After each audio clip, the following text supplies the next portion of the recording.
Jim, I'll start with you. And after so many years and knocking on the door, how rewarding was winning a CAA championship and making it to the FCS playoffs last year? And how do you use that momentum heading into this year? I mean, the first part of the question is easy, man. I mean, it was incredible, to have an opportunity to be part of a culmination of a lot of work over a lot of years to be able to, finally materialize as a champion. I think that is something that we all have been working for since 2014. There are a lot of people that went before that group that made same kind of efforts but fell short, but it was incredibly satisfying. The opportunity to compete nationally was something that we had a great amount of pride in our conference. We wanted to represent that in a great way. We got one win in the playoffs and are like every other team that has a chance to get to that level, angry and disappointed about, losing to Mercer, which is where, like every other season, that's where the next season starts. We look at some deficiencies that happened in that game that prevented us from continuing to go through, the playoff run. But that's been motivation for our guys. We know that we now have earned the title of champion, and now you got to fight your tail off in a different set of circumstances to maintain that level of performance while getting better, but also staying with the lessons learned from the previous year. And so we're a hungry group, but still a blue collar group that gets in the weight room and bust ass. They love football.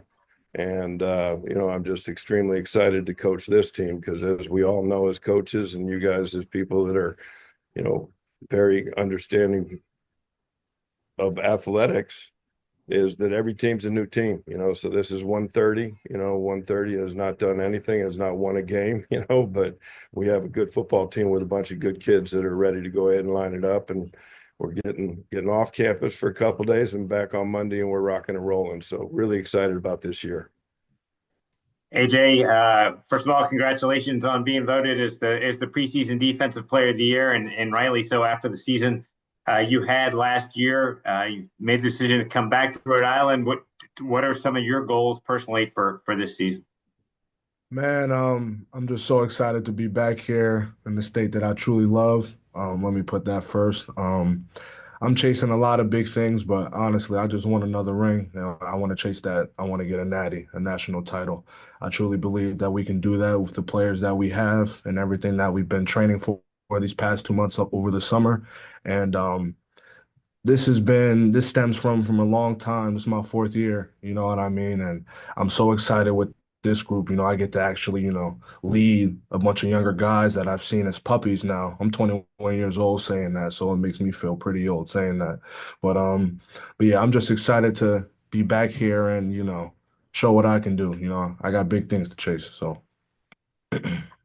Marquis, preseason all conference, you've had two tremendous seasons and getting a lot of national recognition on some All-America teams.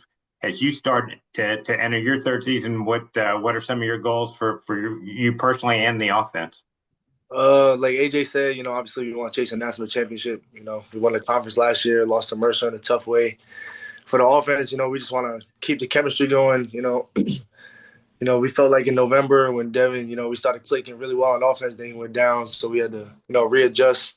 But we feel like over the summer and over the course of this training camp, we could really gel as an offense and be a lot better than we was last year. Open up for some questions for you guys. Got several lined up. We'll start with Nick. Good morning, Nick. Good morning, Rob. Thank you for doing this. Good morning, guys. My first question is for AJ. AJ, obviously an eventful offseason. You go away from the program, you come back. What did that time away do for you in terms of sort of giving you a perspective of, hey, I think I want to go back to Rhode Island and pursue the goals that I have here with this program? It really reinstilled my overall, just like it made it really black and white for me, and the perspectives were just really there for me in terms of just my trust and love that I've had for the program and everything that it brought to me as a freshman. You know what I mean? And the best part about, being here is that, now I get to lead the ship, you know what I'm saying? And, they've always put me in the best positions to make plays, you know what I mean? But also like it's just so amazing. Like just having this coaching staff and the people around me and the support. Like I said, you can't buy people who genuinely care about you. You know what I mean? That's like a real big thing. You know what I mean? So I really do admire and appreciate everything. So thank you. Thanks, AJ. And just one for Marquis. Obviously last year you guys were the Hunters and you go and you capture a CAA title. This year sounds cliche, but you guys will probably be the hunted here, obviously preseason favorites. So, how much more does that motivate you to get back to the mountaintop, knowing that you're going to get some great shots from teams every week? Definitely gonna motivate us a lot, because we usually say we're gonna get everyone's best shot anyway, but now we're really gonna get every team's best shot, or really like show us what we're made of, and if we're prepared for this moment, which I think we are. So we just gotta take it game by game, day by day, practice by practice, and just trust what we got here together as a team. Next question from Bill. Good morning, Bill. Good morning, guys. How are you? Good, Bill. AJ, for you, for us on the outside, for media members, we can write all we want about the transfer portal and NIL and everything else. You lived it this offseason. You were in, you left for Memphis, came back. Can you just take us through those few months and maybe what it was like for you personally? For me personally, it definitely was a lot, right? I had to really figure out what I truly, write down my goals. I write down my goals every, like, damn near every day.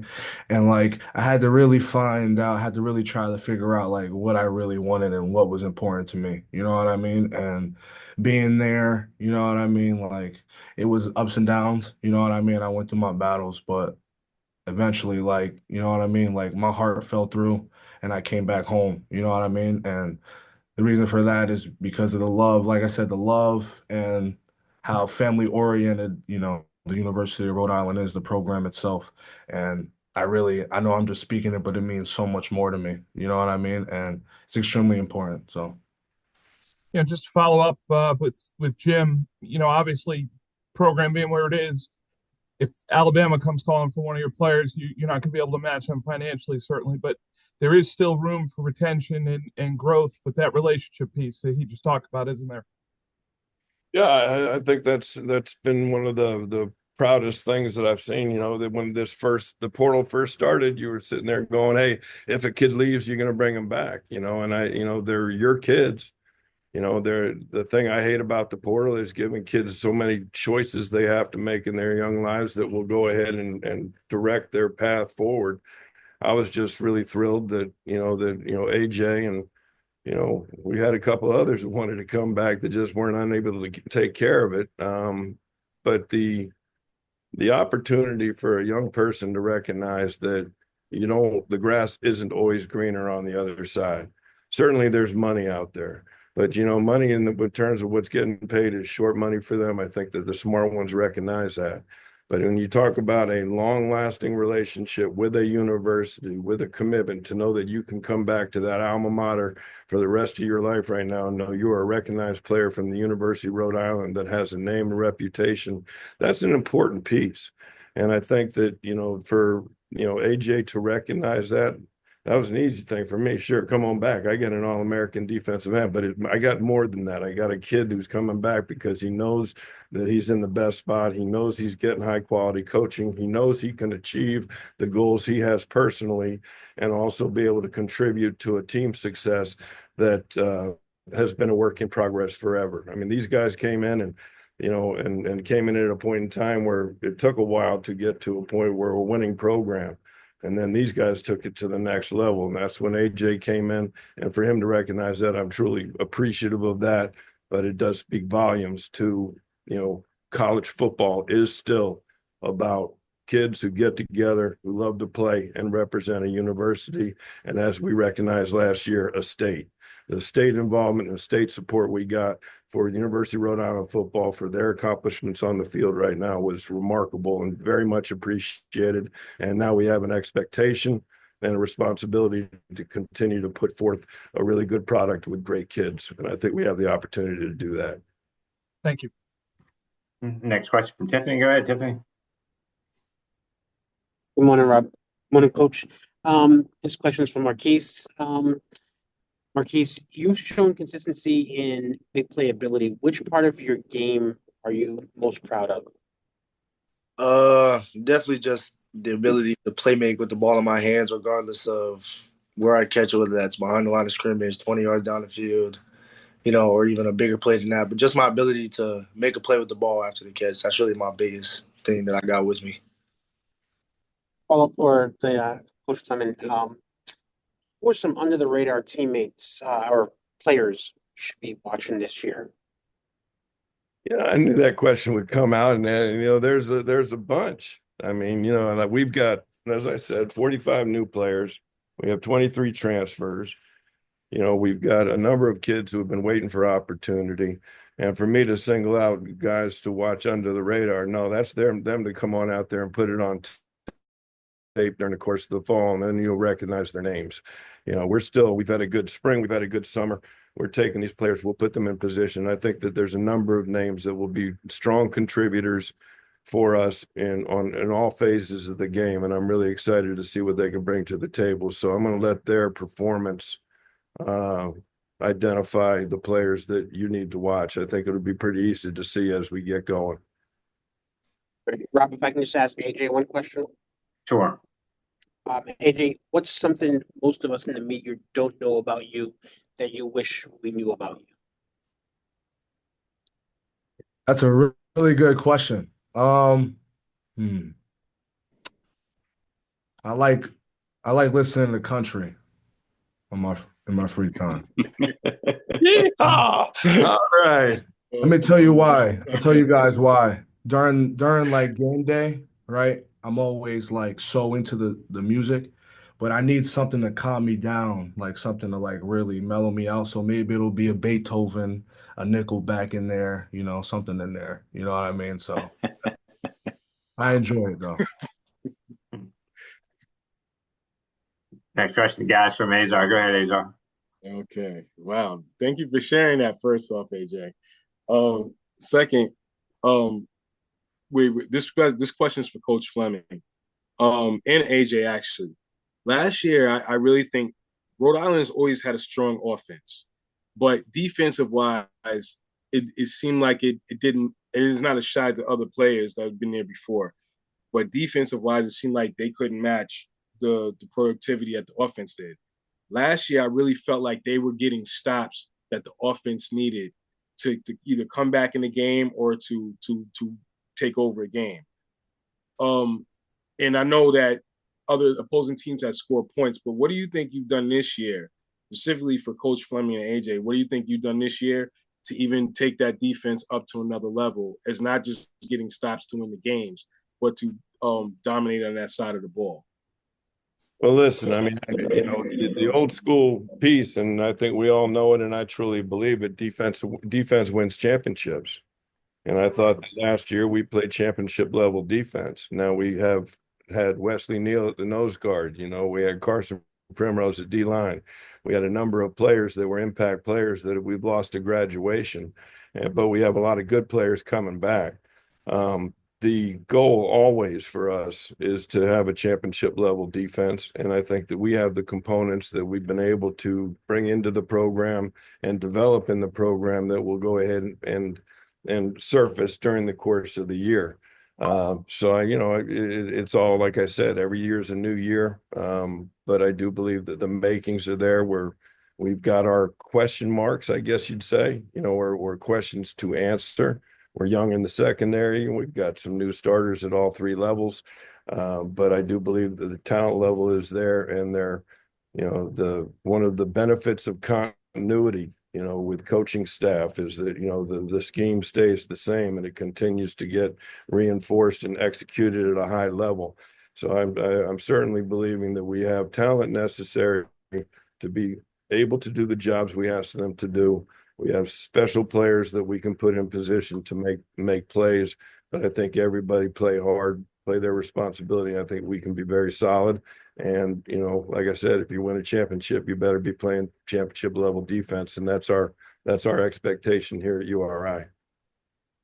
AJ, did you want to piggyback off that? Yeah, I mean, like Coach said, I mean, the guys that we had last year, especially, our seniors, right? Like we were senior heavy last year on our defense, and there was like 6 years and fifth years who, right? We've been building this whole thing with our culture for so long and trying to instill this, and we finally had an opportunity where it actually was in sync. And I feel like that's really important, especially on the defense, right? Like you can get the best thing about a defense, I feel, is you can get driven on like 10, 12 plays, but you got to score. You can get stopped at the 1 yard line and the offense can get the ball right back. That's our mentality, you know what I mean? And I feel like the secondary, the backers, and we had that like really synced in. So that's we got to keep that mentality going, especially with the younger guys too. But I feel like they're it's sinking in. We're getting that feeling, and I'm so excited. We got camp coming up, and it's going to be special. Thank you. All right, we're going to sneak a couple more in. Go ahead. Good to see you, Steve. Go ahead. Thanks, Rob. Appreciate it. Marquis, just talk about, you got preseason honors, so did Devin Farrell. Talk about the relationship between you two and some of the goals that you guys have for this season. Me and Dev, we talk on a daily, obviously. We're out there every day for summer camp, throwing around. So mainly for me and Dev, we're just trying to stay connected between every route, like just to make sure we're on the same page. Like if he sees one thing, I'm gonna listen to what he got to say. I'm gonna tell him what I saw, and that's basically like the QB wide receiver connection we got. And the goal is just for the offense to be as explosive as possible, not really just individual for me and him. Obviously, that comes along with how good the offense is. So if the offense is exploding, they don't gotta just be me. We got plenty of guys out there that can make plays. He's gonna make the right play. I trust and believe whether he's running or throwing, we're going to be fine. And I just believe he'll make the right play at all times. Thanks, Keith. Thanks, Rob. All right. And Stone, go ahead. Thanks, Rob. Question quickly for AJ. AJ, you were talking with your hands earlier, and I saw something come onto the screen. I was wondering if you could elaborate a little bit on actually having that hardware. I'm just saying, a lot of people were questioning why'd I get this one size because I'm saving the other one. So, you know what I'm saying? A little excited right now, you know what I'm saying? So we chasing, like I said, we chasing something bigger. You know what I'm saying? But like, we're gonna focus on every game day by day and make sure, you know what I mean? Because it's easy to get caught into the preseason polls, this, that, but we got to take it game by game first and respect our opponents like it's a championship team every week, and that's going to set the standard each week in and out and day by day. So. Jim, AJ, Marquis, thanks so much for doing this with us. Rob, real quick, I just Sure. wanted to take one quick second. I think that some things get overlooked in off seasons, and I think that there's certainly a need for me to say and an appreciation from all of us to Joe D'Antonio and the whole staff of the CAA. I think that's been an incredible offseason. I think the CAA is the best conference in the world. Don't know why anybody chooses to leave the doggone thing. But I also think that there's been very active communication and work done on his part particularly. And I couldn't be happier to be able to welcome Sacred Heart, to the league in 2026. That's a place that I spent 2 years, have a very special feeling for. Mark Nofri's an incredible friend. He's a 5-time NEC Coach of the Year. They've had 22 All-Americans, 6 championships, and 4 playoff appearances. So we've found the right people to bring the conference to keep our conference in the national spotlight. And I just really do appreciate the effort and the administration of our conference. I'm very proud to be a part of this conference and looking forward to a great year for all of us.